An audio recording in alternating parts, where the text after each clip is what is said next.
6:34 the time. Infinity Files this morning. One story that's rocking local news this week. My neighbor was out walking his dog yesterday and asked me if 10 News has ever asked me to say something on the news, and I told her no. I've never been told to read anything on the air by the station or our parent company, Tegna, but that's not the case for over 100 other news anchors across the country. It's pretty wild if you think about it. Right-leaning Sinclair Broadcasting, the biggest owner of local TV stations in the country, is now forcing anchors to read on-air messages word for word about supposed bias and dishonesty in the mainstream media. Now, the anchors didn't have a whole lot of choice here, but this is a lot different from what the networks do. Let's say you're watching Fox or CNN or something like that, right? If you watch Fox or CNN, you know what you're going to get. They basically reinforce what you already feel about something politically or your worldview or something like that. They lean right or left. But let me explain why this all actually matters. 37% of Americans still get their news from local TV. In Sinclair Broadcasting, they are really big. They own 193 stations in 89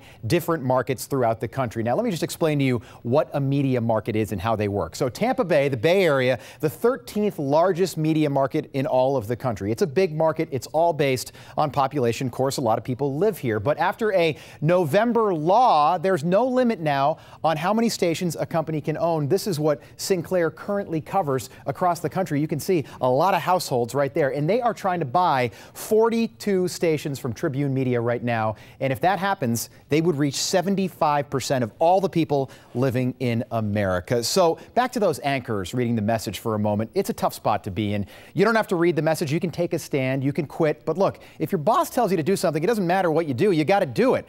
And they all chose to read that message. I'd probably do the exact same thing. Nobody wants to lose their job. But let me know what you think. You can message me on my Facebook page at Rob Finnerty TV.